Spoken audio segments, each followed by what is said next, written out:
Hello guys! Welcome sa Manifest PH.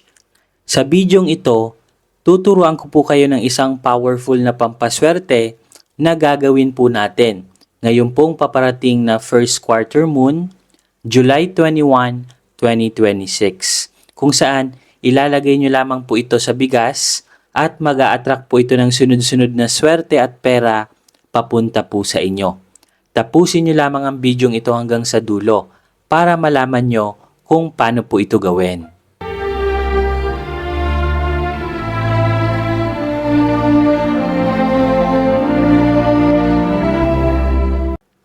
So simulan na po natin ang powerful na pampaswerteng ito na gagawin po natin ngayon pong paparating na first quarter moon, July 21 sa taong 2026.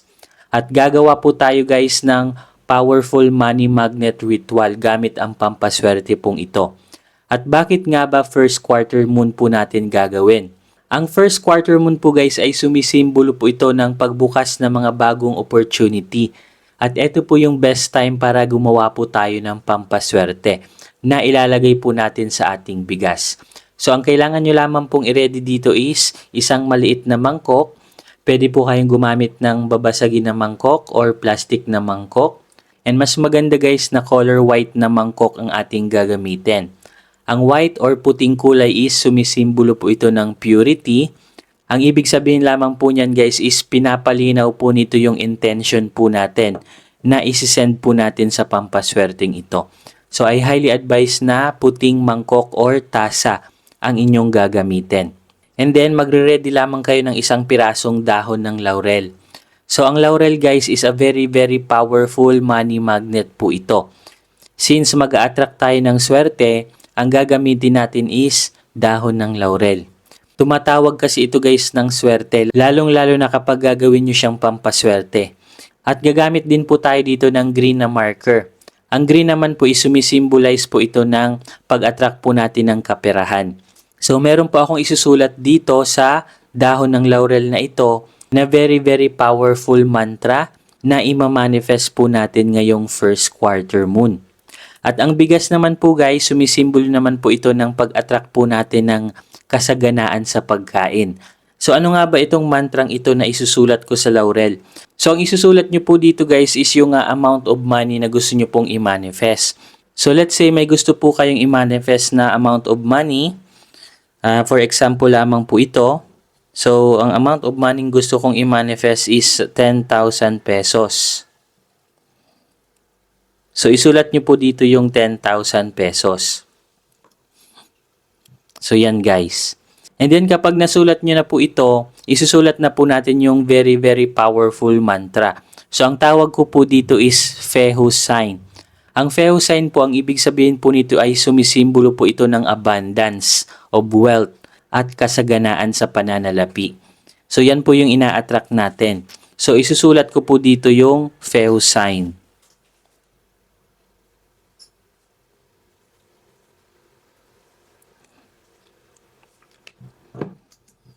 So, yan guys. Ito po yung itsura ng Fehu sign. Kung makikita nyo po. So, gagawin nyo lamang po, isusulat nyo lamang po ang sign na ito dito po sa dahon ng laurel. At yung amount of money na gusto nyo pong i-manifest. And then kapag nasulat nyo na po ito, ilalagay na po natin siya dito po sa ibabaw ng bigas. So itutusok ko po ito guys dito sa ibabaw.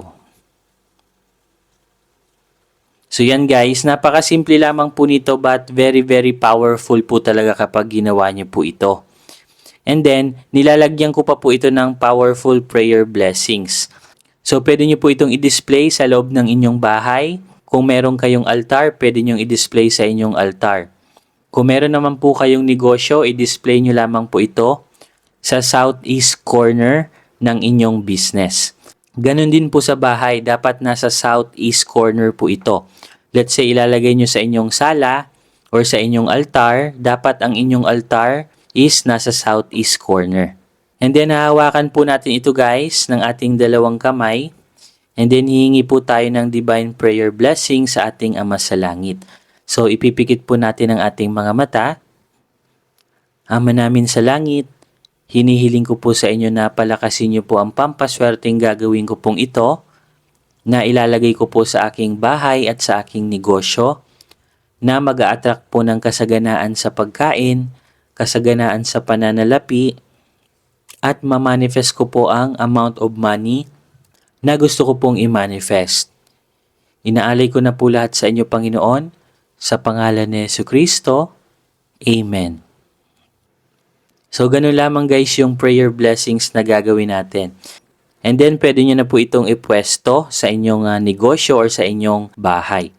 So, napakadali lamang po nito guys, but very, very powerful po talaga kapag ginawa nyo po ito.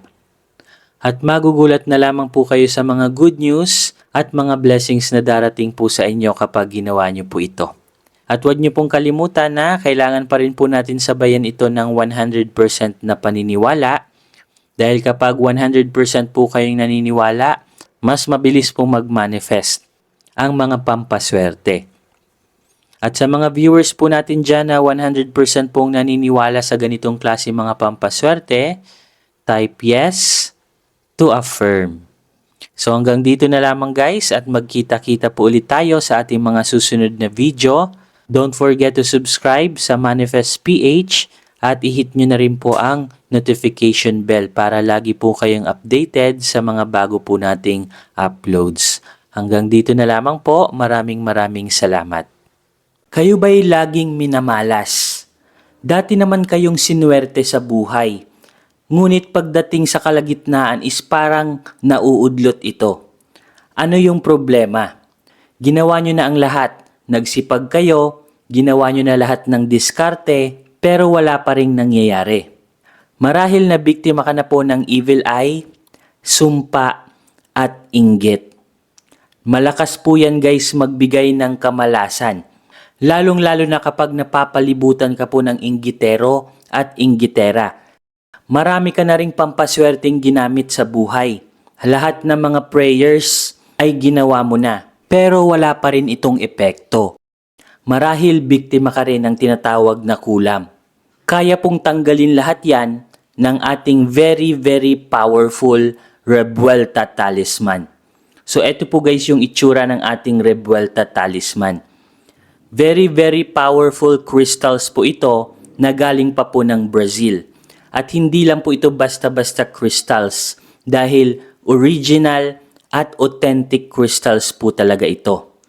At bukod nga po dyan is na-bless na din po ito.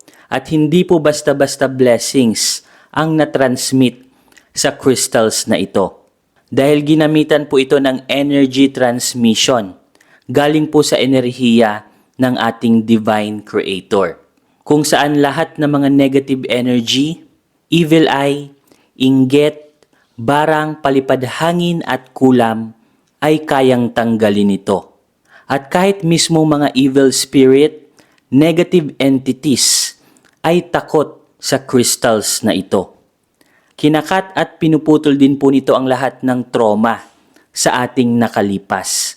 Kasali na po dyan yung trauma sa ating relationship, trauma sa business, kung na-scam po kayo, trauma sa trabaho, at marami pa pong ibang trauma na naranasan nyo po sa inyong nakalipas. Money magnet na din po ito. Nagmamagnet po ito ng maraming swerte at kaperahan. Ang original price po nito ay nagkakahalaga po ng 5,000 pesos. Pero good news kasi meron po kaming sale ngayon. Ibibigay na lamang po namin ito sa halagang 2,500 pesos. So paunahan na lamang po kayo dahil limited stocks lamang po ang nagawa po namin. Mag-comment na lamang po kayo kung interesado po kayo. Paunahan na lamang po kayo kung sino po yung maunang mag-comment. Sesendan po agad namin ng link para mapasa inyo na po ang very, very powerful Revuelta Talisman na ito. At ang kagandahan po nito kasi kapag nakapag-order po kayo nito sa amin, meron na po kaming ibibigay sa inyo na libreng box or lalagyan niya po. So ito po guys yung libreng box na makukuha nyo po. Ilalagay lang po natin siya dito. So every time na kayo po ay natutulog, ilalagay nyo lamang po siya sa red box na ito. At paano nga ba ang tamang paggamit ng crystals na ito? So sinusuot lamang po ito sa ating kanang kamay or right wrist. So dapat lagi nyo po itong suot-suot sa inyong kanang kamay. At bawal po itong dalhin sa mga negative places like sa burol or sa sementeryo. Or even sa gimikan or inuman, bawal din po ito. At ang tamang pag-cleanse po nito is ilalagay nyo lamang po ito sa tubig or sa running water.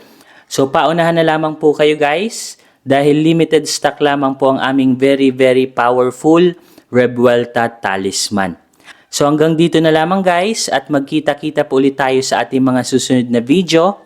Maraming salamat po.